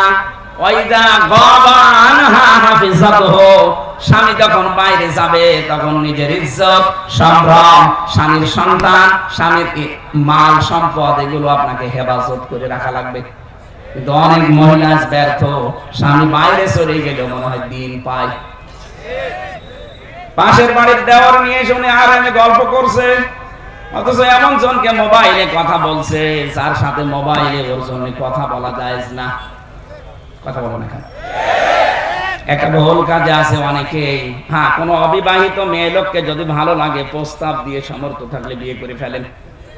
কিন্তু বিবাহিত কোন মহিলার সাথে যদি আপনি ভুল করে আর জেনে শুনেও যদি লাইন করে থাকেন, জীবনেও তো সেই স্বামী ছেড়ে না দিলে বিয়ে করতে পারবেন না। কথা বলছেন না কেন? আপনি বিয়েও কোনোদিন করতে পারবেন না, আবার সারা জীবন তাকে না পেয়ে কষ্টের ভেতরে মরবেন। এই জন্য যারা বিবাহিত কোন মহিলার সাথে লাইন করেছেন এই মুহূর্তে তওবা করেন। তওবা করবেন কিনা বলেন? কারা কারা করবেন হাত তোলেন তো। এরা কি লাইনে আছে? এই দাড়িওয়ালা, কিসের লাইন করো তুমি? হ্যাঁ, তওবা করলে ঠিক আছে, কাজ না করে তওবা করবা কেন? কাজ করো, ওই সমস্ত কাজ করো, ঠিক আছে। হ্যাঁ, এদিকে তাকান, ওর যে চেহারা, ওর সাথে লাইন করবে কে? আপনার সাথে লাইন করা মানুষ এদেশে নেই। হ্যাঁ, ঠিক আছে, বাঁচি গিয়েছে, আল্লাহ হেফাজত করিস। সাইজেও ছোট, আবার চেহারা আল্লাহ বানিয়েছে ওইরকম, ওর দিকে কেউ তাকাবেও না, ওর অসুবিধা নেই। কিন্তু যাদের চেহারা একটু ভালো, ওরা তো দিশা পায় না করবে কি, মনে করে আমার পেছনে তো মানুষ ঘরে, আলহামদুলিল্লাহ। তাহলে এই রোগ থেকে যাদের নিজের স্ত্রী আজ ভালো লাগছে না, আকর্ষণ তৈরি হয় না, অন্যেরটা দেখলেই ভালো লাগে, এটা রোগ। এ রোগ শয়তান তৈরি করে দেয় ওয়াসওয়াসার মাধ্যমে। এটা থেকে বাঁচতে হলে কয়েকটা পদ্ধতি আছে, নাকি এই ওষুধ বলার দরকার নেই? এই জেলায় আপনারা হাত তুললেন না যে এই জেলায় তো পাচ্ছি না, বলে কি করবো? রেকর্ড হচ্ছে তো, অন্য জেলায় যাক, তারা যেন মানে। এক নম্বরে, বড় নারী দেখলেই মন চাইলেও আপনাকে চোখ নিম্নগামী করা লাগবে, এটা আল্লাহর নির্দেশ। আল্লাহ ভালোভাবে জানে যে আপনার দুর্বলতা কোন জায়গায়। মন চাওয়ার পরে যদি আপনি না তাকান, একটা অনির্বচন সুখ আল্লাহ আপনাকে দান করবে। কি বললাম শব্দটা? অনির্বচন সুখ, বাংলা শব্দ এটা। এটা কেমনে তৈরি হয়? এই যে বাচ্চারা, পাখির বাচ্চা দেখবেন, মুরগির বাচ্চা, সিল যখন শো মারতে আসে তখন মা পাখিটা পর এভাবে বিছিয়ে ডাউন করে দেয়। কি কথা বলেন না? দেখবেন একটার সাথে একটা পর লেগে যায়, মোলায়েম সফট কোমল হয়ে যায়। এটা শুধু লেগে যায় না, এভাবে ডাউন করার পরে ফল করে দেয়। আল্লাহ কোরআনে কারিমে উদাহরণটা সূরা বানি ইসরাঈলের 23 নম্বর আয়াতে দিয়েছেন, ওয়াখফিজ লাহুমা জানাহাদ-দুল্লি মিনার রাহমা। হে দুনিয়ার মানুষ, যারা সন্তান হয়ে গেছো তারা তোমার মা বাবার কাছে এভাবে হাতটা বিছিয়ে দাও। এখানে আল্লাহ যদিও জানাহন দিয়েছেন, ডানা। আমাদের পৃথিবীতে কোনো মানুষের ডানা হয় না, হয় আমাদের হয় হাত। হাতের আরবি শব্দ ডানা না, হাতের আরবি শব্দ জানাহন না, হাতের আরবি শব্দ ইয়াদুন, আদুদা, আইন দোয়া দাল। আল্লাহ আদুদাও দেয়নি, ইয়াদুনও দেয়নি, দিয়েছে জানাহন। কেন? আমাদের তো ডানা নেই, ডানা হয় পাখির। কার? পাখির ডানা হাওলাত করে আল্লাহ আমাদের লাগিয়ে দিলেন কেন? কারণ পাখির যে ডানা, এর ভেতরে নরম কিছু পাওয়া যায়। এই যে পরগুলো পাবেন, পালক এত সফট, এত কোমল, এত মোলায়েম, একটার সাথে আরেকটা লাগবে। এর নিচে যখন বাচ্চারা আশ্রয় নেবে, এই পলকের নিচে দেখবেন ছোট ছোট কুয়াগুলো আছে, এত নরম। এটা একটার সাথে আরেকটা লাগার কারণে নিচ দিয়ে যেগুলো ঝরে যায়, ওই বাচ্চাগুলো নিচে যাওয়ার পরে ওদের মাথায়, ওদের চোখে, বিভিন্ন জায়গায় যখন লাগে একটা আলাদা শান্তি। ওই সময় তারা কিচির মিচির কিচির মিচির করে। ওইটার বাংলা শব্দ হচ্ছে অনির্বচন সুখ। আল্লাহ এখানে বোঝাতে চেয়েছেন, ও হামজা, দুনিয়ায় তোমার মা বাবা যতদিন বেঁচে আছে তোমার হাতটা খরচের হাত বলো, সেবার হাত বলো, এমন কায়দায় মা বাবার সামনে বিছিয়ে ধরবা, অন্তত তারা যেন মনে করে আমার হামজা থাকতে আমাদের আর কোনো চিন্তা নেই। বলেন সুবহানাল্লাহ। নওগাঁবাসী বিবেক দিয়ে বলেন তো, আমাদের মা বাবা কি আমাদের উপরে ভরসা করতে পারছে? আজ অধিকাংশ মা বাবা সন্তানের উপরে ভরসা করতে পারে না। মনে করে সন্তান বিয়ে দিলে আমাকে পর করে দেবে, হয় আমাকে আলাদা করে দেবে, না বৃদ্ধাশ্রমে দিয়ে দেবে। কথা বলে না কেন? এটা মনে করার কারণ হচ্ছে আজ অধিকাংশ পরিবারের সন্তানও কিন্তু চায় না যে মা বাবাকে আমি আলাদা করে দেই, বৃদ্ধাশ্রমে রেখে আসি, বাড়ি থেকে তাড়িয়ে দেই না। কোন সন্তান দুনিয়া এটা চায় না, কিন্তু বাধ্য হয় ওর কারণে। আজকে বলেন সম্মানিত মা বোন যারা এসেছেন, এই জন্য বলছে শুধু নামাজ পড়া, রোজা রাখা, গালো বোরকা পরা ইবাদত না। আপনি স্বামীর মা বাবাকে নিজের মা বাবার মতো আচরণ করবেন, এইটাও ইবাদত। এই ইবাদত কাজ বাংলাদেশে নেই, এই জন্য এখন জেলা এবং থানায় থানায় বৃদ্ধাশ্রম হচ্ছে। কয়েকদিন আগে আমি নীলফামারী গিয়েছিলাম, কিশোরগঞ্জ থানা, দেখলাম বৃদ্ধাশ্রম। আমারে নিয়ে গেল দেখার জন্য। এই কোলে 20 জন, এই কোলে 20 জন মার বাবা বসে আছে, মুরব্বী। ওদের চেহারার দিকে আর চোখের দিকে তাকিয়ে আমি দেখতে পেয়েছি প্রতিটি মা বাবা তার সন্তানের জন্য দোয়া করছে, অথচ তাদেরও আমার মতো ছেলে মেয়ে আছে। কথা বলে না কেন? কেন আমার মতো সন্তান বিয়ে করার পরে মার বাবাকে বৃদ্ধাশ্রমে রেখে আসবে, বাড়ি থেকে তাড়িয়ে দেবে, আলাদা করে দেবে কেন? অথচ আমার পেছনে সবচেয়ে বেশি শ্রম দিয়েছে একেবারে 25-30 বছর পর্যন্ত একাধারে বিনা লাভে আমার মার বাবা। কোন প্রকার লাভ ছাড়া তারা আমাকে পর্যন্ত তুলেছে। আর বানানো গাছ পেয়ে এখন আপনি একেবারে পর করে দিলেন, ডিলেট করে দিতে চান। নিজের মা বাবা যদি হয়তো আপনি ডিলেট করতেন। এজন্য মেয়েরা যারা এসেছেন পুত্রবধূ, তাদেরকে বলছি জীবনও আপনি স্বামীর মন পাবেন না। সত্যি কথা বলছি আমি স্বামী হিসাবে, জীবনও আপনি স্বামীর মন পাবেন না যদি স্বামীর মা বাবার সাথে খারাপ আচরণ করেন, তাদের ব্যবহারটা ঠিক না করেন, তাদের যে যত্ন করা দরকার, তাদের যে খরচ করা দরকার, এটা যদি না করেন, হয়তো স্বামী উপরে উপরে তার সন্তানের কারণে, তার সংসারের কারণে ভালোবাসবে, কিন্তু ভেতরে ভেতরে বলবে আল্লাহ এ যেন মরে যায়, আরেকটা বিয়ে করবো। হাদিস নবীজি বলেন, কোন স্ত্রী যদি চায় আমার স্বামী বেশি দিন বেঁচে থাক, আমার স্বামীর হায়াত বেড়ে যাক, তার সন্তান, তার সম্মান, তার প্রভাব প্রতিপত্তি, অর্থনীতি এগুলো আরো বেড়ে যাক, নবীজি বলেন ওই স্ত্রী যেন বারবার তাকিদ দেয়, স্বামী তুমি যাই করো রক্তের সম্পর্কগুলো ঠিক রাখো। আমার সাথে সবচাইতে বেশি রক্তের সম্পর্ক আমার মা বাবার, আমার বোনের, আমার ভাইয়ের, আমার চাচার, আমার ফুফুর। এই কথা বলছেন না কেন? ওর সাথে আজ সম্পর্ক ভঙ্গ করার জন্য সবচাইতে বেশি দায়ী বউরা। আমি জানি মেয়েরা এখন আমার নামে বরদোয়া করছে, আল্লাহ হুজুর মরুক, মরবো তাও বলবো, কারণ আমি চাই আপনারা যেন বেঁচে যান। হাজারো স্ত্রী কিন্তু জাহান্নামে যাবে, কিন্তু এই স্বামী স্ত্রীর এই রক্তের সম্পর্কগুলো নষ্ট করার কারণে। কারণ আল্লাহ পৃথিবী তৈরি করার পর কমপ্লিট যখন হয়ে গেল, তখন এই রেহেম যেটা রক্তের সম্পর্ক, আত্মীয়তা, এটা আল্লাহর পাশে বেঁধে ছিল। ডাক দিয়ে বলে মাবুদ আমার সম্পর্কে তো কিছু বললে না। আল্লাহ পাক ওই দিন জানিয়েছে রেহেম তোমার সম্পর্কে আমার রায় হচ্ছে, তোমার সাথে যারা সম্পর্ক অটুট রাখবে তাদের সাথে আমার সম্পর্ক ঠিক থাকবে, আর তোমার সাথে যাদের সম্পর্ক কাট হয়ে যাবে, আমি আল্লাহ বলছি তাদের সাথে আমিও সম্পর্ক সেট করলাম। বলেন নাউজুবিল্লাহ। আপনি বড় নাফজুক বাঙ্গাই দিয়ে নামাজ পড়ে হাসি হয়ে কি করবেন যদি এইগুলো ঠিক করতে না পারি আমরা? এজন্য আমি সহ যারা এসেছি আশা করব অবশ্যই আজকে থেকে যাই হোক, যদি বউ বাদ দেওয়া লাগে দরকার হয় বাদ দিয়ে আরেকটা বিয়ে করব। রক্তের সম্পর্ক ছিন্ন করে জাহান্নামে হওয়া যাবে না।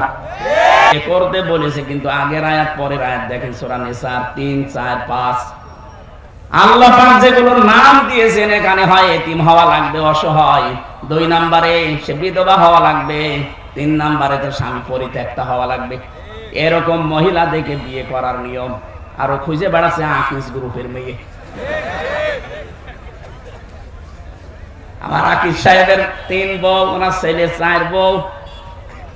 প্রথমটা ঢাকা বিশ্ববিদ্যালয় স্যার, শিক্ষিকা, পরের গুলো সবই একটু নরমাল। দ্বিতীয়টা ঠিক আছে, দ্বিতীয়টা এমবিবিএস ডাক্তার, 3 নাম্বারটা নার্স, 4 নাম্বারটা ওনার কর্মচারী। উনি তো এই কোরআনের আয়াত মিলিয়েই করেছে, অসহায়, বিধবা করেনি, স্বামী পরিত্যক্তাও না, কিন্তু গরিব মানুষের মেয়ে।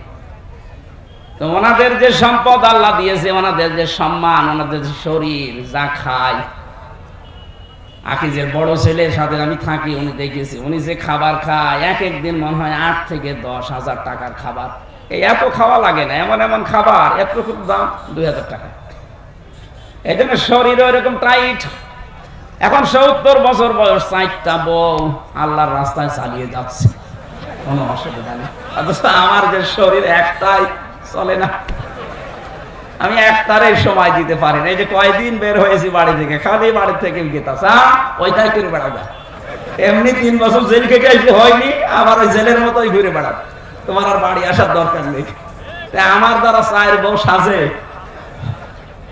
যদি অসহায় হয়, যদি বিধবা হয়, স্বামী পরিত্যক্তা হয়, এইরকম মহিলা দেখে এতিম অসহায়, তাদেরকে দিয়ে বিয়ে করা জায়েজ আছে পরের গুলো। আর আমরা এটা উল্টিয়ে ইসলামকে কলঙ্কিত করার জন্য শুধু খুঁজে বেড়াই ধনী মানুষ আর সুন্দরী। না, প্রথমটা ঠিক আছে। প্রথমটা আমি মনে হয় এটা বোঝাতে পেরেছি। আয়াতটা নিয়ে অনেকের অভিযোগ আছে, স্যার বিয়ে করতে বলে, আমার রিমান্ডে বলছিল এক অফিসার মুসলমান, আপনার আকিজের ছেলে 4 বিয়ে করেছে, তাহলে আমার বউকে বলবো 4 স্বামী ধরতে? আমি ধরতে বলে, আপনার বউ যদি 4 স্বামী ধরে, যদি ছেলে হয়, কোন কোন বাপের পরিচয় দেবে? বলছে ডিএনএ টেস্ট করে পরীক্ষা করে দরকারে বলবে যে অমুক বাপের ছিল। কত বড় শয়তান! এক মহিলার যদি 4 স্বামী হয়, সন্তান হলে কাড়াকাড়ি হবে না? এ বলবে আমি হাফ বাবা, ও বলবে আমি ফুল বাবা, ও বলবে আমি 3 ভাগের 1 ভাগ বাবা। আর একজনের যদি 4 স্ত্রী হয়, সন্তান যদি 1 বছরে 4টা করে হয়, বাবা কয়টা? তো বিয়ের ক্ষেত্রে এই নিয়মটা, যাদের ইনসাফ করার মতো যোগ্যতা নেই, এই মানুষগুলোর আর না করাই ভালো, একটা নিয়ে সন্তুষ্ট থাকা দরকার। এই আয়াতের শেষের দিকে এটা আছে, অহেদা, যদি না পারো ইনসাফ করতে, একটা নিয়ে সন্তুষ্ট থাকো। আল্লাহ এই বিধানটা তো খেলা করার জন্য দেয়নি, আমরা উল্টা দিকে নিয়ে গেছি। আমরা সুন্দরী আর মুখমণ্ডল অথবা টাকা পয়সা এগুলো খুঁজতে চাই। অথচ প্রথমটা বিয়ে করার পরে পরের গুলো কয়টা শর্ত বললাম? হয় বিধবা হওয়া লাগবে, অথবা স্বামী পরিত্যক্ত হওয়া লাগবে, মানে স্বামী মরে গেছে, স্বামী ছেড়ে দিয়েছে, অথবা এতিম অসহায় মিসকিন। এইরকম মানুষগুলোকে দেখে আপনি সমাজে যেন বিশৃঙ্খলা বা জেনা ছড়িয়ে না পড়ে, এই জন্য আপনাকে আশ্রয় দেওয়ার জন্য বিয়ে করা হবে। আমি যেটা বলছিলাম, সম্মানিত মা বোনেরা, আপনাদেরকে আমি অনেক ভালোবাসি, চাই আপনি বেঁচে যান। এই জন্য আগামী থেকে দুনিয়া যেহেতু থাকার জায়গা না, আপনিও যাবেন, আমিও চলে যাব। 100 বছর পরে এখানে যারা আছি একজন থাকবো না। কথা বলে না কেন? বলেন তো, 100 বছর পরে যদি কেউ এই নওগাঁর, এই যে কি কান্দি যেন দেখলাম, এই গ্রামে এসে যদি বলে এই বাড়ি আমার, ওখানে যারা বসবাস করবে, সত্যি করে বলেন আপনাকে উঠতে দেবে? 100 বছর পরে আপনি ঘুরে এসে দেখেন, আপনাকে উঠতে দেবে না? বলবে কে আপনি? আপনি যদি বলেন এই বাড়ি আমি বানিয়েছিলাম 2 তলা, বলবে ইয়া কি মারেন, থাকার জায়গা হচ্ছে না, বলে ভণ্ডামি করেন, যান মসজিদের বারান্দায় রাত্রে গিয়ে থাকেন, সকালে ফুটে পড়েন। এইটা দুনিয়া? এটা কি? এইটুকুর জন্য আপনি কার অধিকার নষ্ট করছেন হিসাব করেন। আপনি তো বাবার অধিকার নষ্ট করবেন না, মায়ের অধিকার, স্ত্রীর অধিকার, সন্তানের হক আদায় করবেন। এই কারণে যেন এইটা দিয়ে আখিরাত তৈরি হয়। আমাদের আসল টার্গেট কি? আখিরাত। বলেন বলেন। আল্লাহ রাব্বুল আলামিন বলেন যে সওয়াব দেওয়া লাগবে, হিসাব দেওয়া লাগবে। এটা যারা অস্বীকার করেছিল, এই মানুষগুলোকে এই সীমা লঙ্ঘনের কারণে এমন পর্যায়ে আমি পৌঁছিয়েছি। আপনি তাকান, বিচারের যে সিস্টেম আমি তুলে এনেছিলাম কোরআন দিয়ে, প্রথমে আল্লাহ বিচার সাজাবে আপনাকে দিয়ে একা একা। অকুল্লুহুম আতিহি ইয়াউমাল কিয়ামাতি ফারদা। কিয়ামতের সর্বপ্রথম আল্লাহ বিচারের রায় দেবে আপনাকে একা ডাক দিয়ে। কয়জন করি? দ্বিতীয় নম্বরে ডাকবে হচ্ছে ইয়াউমা নাদউ কুল্লা উনাসিম বিইমামিহিম, আপনার নেতার সাথে ডাকবে। 3 নম্বরে সবার সামনে ডাকবে। ওই যে বিচার ব্যবস্থায় বললাম আল্লাহ কোনো অবিচার করেন না, ন্যায় বিচার করলে কেউ বাঁচবে না, জান্নাতে যেতে পারবে না। হ্যাঁ, যদি উনি মাফ করে দেয়, এইটাই পদ্ধতি। এই পদ্ধতিটা তাফসিরে পড়েছি। আল্লাহ যদি আমাকে মাফ করতে চায়, ঘিরে ফেলবেন ময়দানে মাহশারে, কুদরতি চাদর দিয়ে সবার চক্ষু থেকে আড়াল করে আমাকে ঘিরে ফেলবেন, ডাক দিয়ে বলবে এটা করেছিলি, এইটা করেছিলি। সবগুলো আমার চোখের সামনে ভিডিও ক্লিপ আকারে উনি দেখাবে, বলবে এই যে দেখ, এটা করেছিলি। অস্বীকার করার কিচ্ছু নেই, বাধ্য হয়ে মাথা নিচু করে বলা লাগবে আল্লাহ আমার ভুল হয়ে গেছে। আল্লাহ পাক বলেন যখনই বান্দা এই কথা বলবে, আমার রহমতের জরিয়ায় জোশ পয়দা হবে, শেষে বলবো যা আজকে ধরে আমি গোপনে মাফ করে দিলাম। এইটা দরকার জীবনে, এইটা যদি আমাদের জীবনে এসে যায়, আমাদের জীবন সাকসেস। ফামান যুহসিহা আনিন নারি ওয়া উদখিলাল জান্নাতা ফাকাদ ফাজ ওয়াল হায়াতুদ দুনিয়া ইল্লা মাতাউল গুরুর। সূরা আলে ইমরান 4 নাম্বার পারা 13 নাম্বার পৃষ্ঠার 12 নাম্বার লাইনের 85 নাম্বার আয়াতের শেষের দিকে আছে 185। আল্লাহ পাক বলেন জীবনের হার জিত মানুষ বোঝে না, আসল মানুষের হার জিতের জীবন ওইটা যাকে কিয়ামতে আমি আল্লাহ মাফ করে দিয়ে বলবো যা জান্নাতে চলে যা, এই লোকটার জীবন সফল। এরকম একটা জীবন তৈরি করার জন্য আখিরাত ভিত্তিক গঠন করার তৌফিক আল্লাহ যেন দান করেন, বলেন আমিন। আল্লাহুম্মা আমিন। লা ইলাহা ইল্লা আনতা সুবহানাকা ইন্নী কুনতু মিনাজ জালিমিন।